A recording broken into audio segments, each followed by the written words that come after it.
Bonjour. Aujourd'hui, je vous propose une méthode très efficace que j'ai mise au point et que j'ai testée durant les périodes où j'étais manager. Osez faire évaluer votre management par vos collaborateurs. Rares sont les entreprises qui ont instauré une évaluation de la hiérarchie par ses collaborateurs. Pourtant, cette pratique donne rapidement des résultats.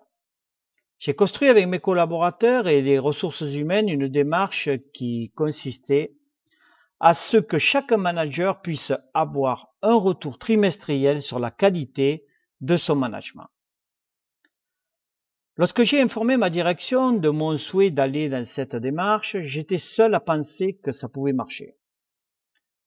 J'ai deviné à travers les regards et les remarques de l'auditoire à qui je présentais la démarche que bon nombre de personnes n'étaient pas disposées à y adhérer. J'imaginais ce que leur parole intérieure disait. Moi, directeur, me faire évaluer par mes chefs de service, il n'en est pas question. Là, on touche un problème d'ego qui empêche les personnes d'évoluer, d'aller chercher un potentiel présent, encore invisible, et qui, par l'orgueil, ne profitera ni au manager, ni à ses collaborateurs. Lorsqu'on passe ce cap et que l'on fait sauter les verrous de l'ego, de l'orgueil, de la vanité, alors tout change. On n'est plus sur la même trajectoire. On accède à d'autres relations humaines et on se donne les moyens de construire une véritable équipe. On montre aussi que tout est possible et que les seuls freins sont nos certitudes, nos croyances. Est-ce choquant que le manager sache ce que son équipe, son service pense de lui de manière régulière pour créer les conditions de bien-être au travail, de relations humaines réussies et d'optimisation de l'efficacité? Pour ma part, ça ne fait pas l'ombre d'un doute et je sais de quoi je parle car je l'ai moi-même mis en place. Faire bouger les lignes, tomber les préjugés est un moyen de passer d'un niveau de management à un niveau supérieur. Pour cela, il est nécessaire que le manager ait la vision de son propre management par ses collaborateurs. Nous savons tous que ce n'est pas la nomination à un poste de management qui fait que quelqu'un devient un bon manager. Ce dernier doit développer beaucoup de qualités et travailler suffisamment de vertus pour s'apercevoir qu'il a besoin régulièrement d'un outil lui permettant de se situer et de faire émerger les points à conforter et ceux à améliorer. Aussi, je vous conseille de travailler la méthode avec les ressources humaines et certains collaborateurs volontaires, tout en restant le maître d'ouvrage de l'élaboration de ce projet crucial pour les progrès du manager et de son équipe.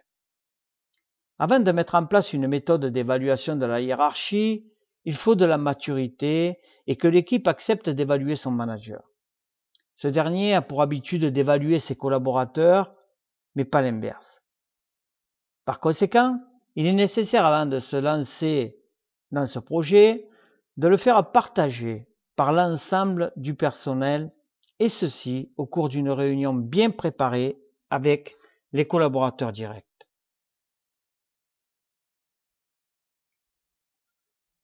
Ne présentez pas au cours de la réunion des documents de type PowerPoint. Ils sont la preuve que tout est préparé d'avance et que vous êtes là pour présenter quelque chose de déjà décidé. Il vaut mieux un échange libre entre le manager et son équipe, ce qui va susciter de l'intérêt, permettant à certains de pouvoir désormais porter une appréciation constructive sur leur manager direct. Ils vont passer du rôle d'exécutant, qui subit, à celui d'acteur, qui construit. Si vous laissez la place à l'écoute et à l'échange, si vous êtes disposé à ce que vos collaborateurs vous mettent face à un miroir fidèle, alors vous aurez amorcé une nouvelle méthode qui vous conduira avec votre équipe vers des progrès conséquents. Il vous faudra du courage, car si la confiance est établie Et si votre personnel souhaite entrer dans cette démarche, il va vous renvoyer des propos qui bousculent votre ego, l'effort que vous ferez pour garder votre self-control, écouter, ne pas réagir à chaud et travailler en direct la modération va consolider votre position de manager reconnu. Le contenu de l'évaluation. Les points autour desquels sera évalué le manager sont très importants.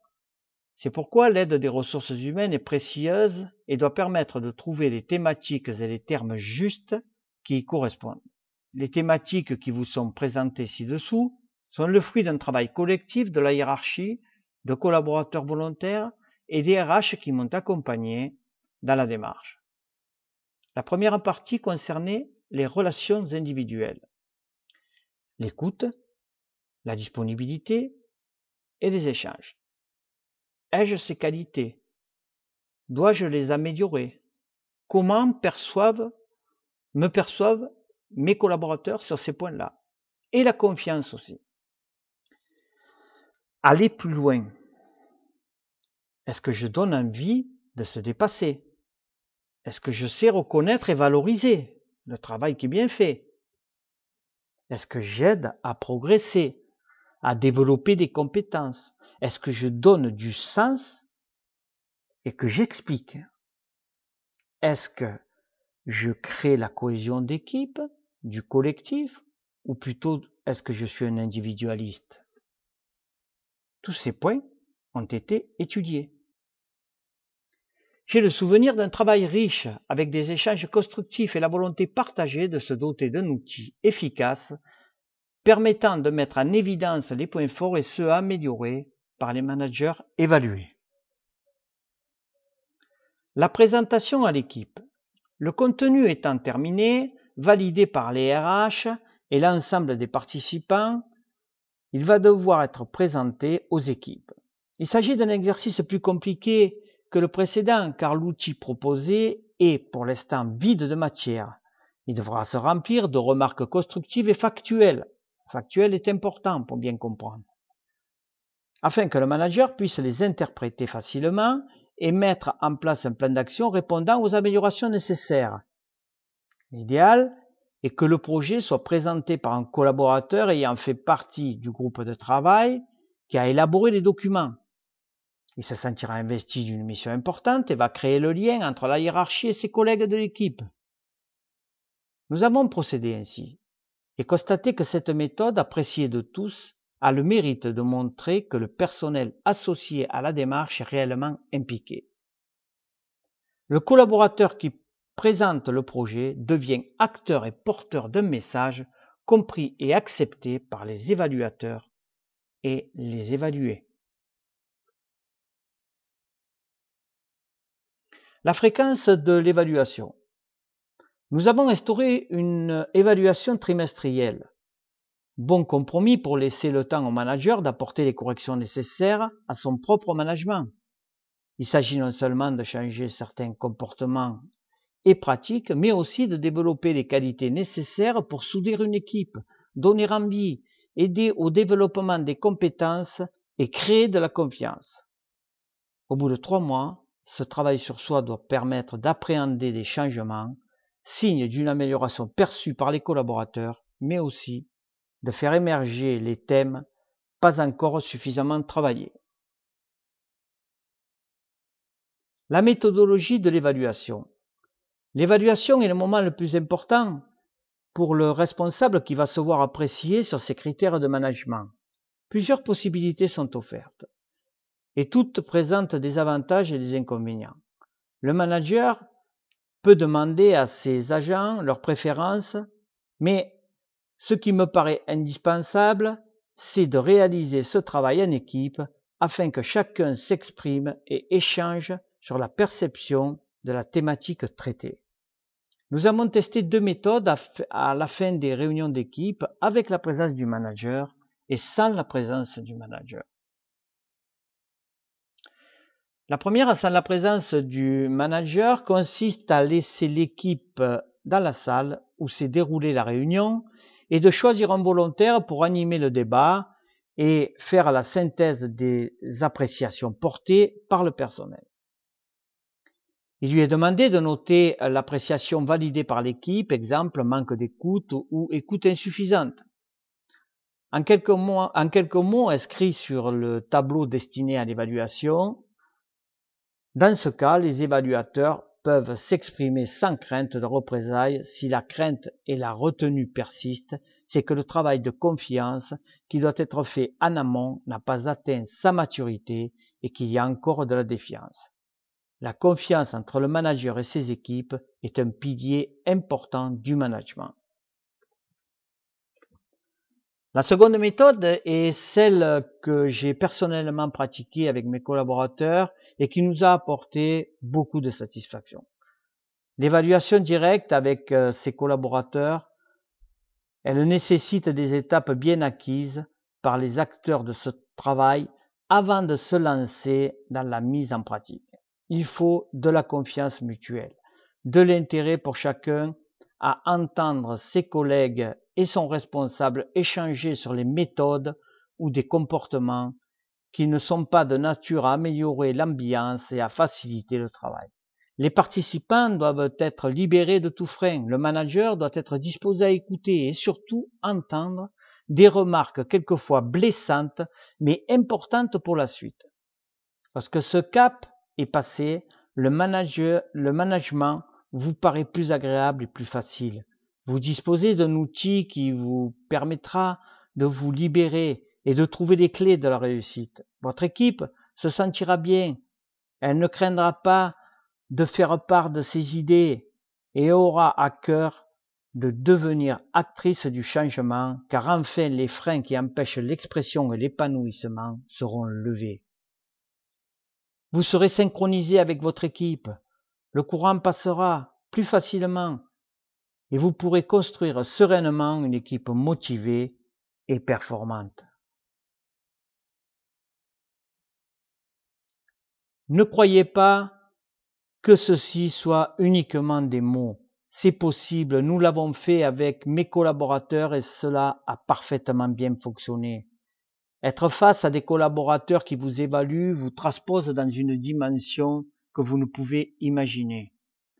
Vous développez l'humilité, la prise de recul, pas de réaction à chaud, et vous découvrez des travers insoupçonnés jusqu'à ce jour, car vous avez eu le courage de mieux vous connaître à travers les autres. Ce miroir fidèle que vous avez disposé devant vous vous ouvre la porte à l'introspection nécessaire pour devenir un manager digne de ce nom. Analyse et action post-évaluation. Lorsque l'évaluation sur l'ensemble des thématiques est terminée, le travail d'analyse et de construction d'un plan d'action doit suivre rapidement. Plus le temps entre les deux est long, moins le résultat sera efficace car la charge émotionnelle qui pousse à réagir s'amoindrira d'autant. Vos collaborateurs attendent aussi une réaction de votre part, ce qui donnera de la légitimité et de la valeur à ce travail. Vous pouvez demander la contribution du N+1 qui doit être impliqué dans la démarche et vous aidera à gérer et évacuer les émotions quelquefois fortes et perturbantes. Il vous rassurera et vous confortera sur la méthode à mettre en œuvre au regard de l'évaluation. Certains changements peuvent être mis en œuvre rapidement et montrent tout l'intérêt que vous portez au travail d'appréciation qui a été fait avec vos collaborateurs. Le plus difficile reste à faire car le plan d'action qui est établi au regard des remarques positives à conserver et des remarques et des points à améliorer, à travailler, devra tenir dans le temps. Il est souvent dit que le naturel revient au galop. Nous y sommes. Il faudra toujours aller contre nature, car ce que nous faisions fait partie de notre fonctionnement, notre pilotage automatique. Cela risque de revenir dès que nous serons moins attentifs à nos actes ou nos dires. Aussi, l'amélioration de l'ensemble des points nécessite de la persévérance. Ce n'est que par cette volonté indépendante, la vôtre volonté, elle ne dépend que de vous, inscrite dans la durée, que le manager progressera. Tous les débuts de trimestre, après l'exercice d'évaluation, il devra analyser avec son N+1 le tableau qui synthétise l'évolution des différentes thématiques et surveiller les progrès réalisés et les points à améliorer.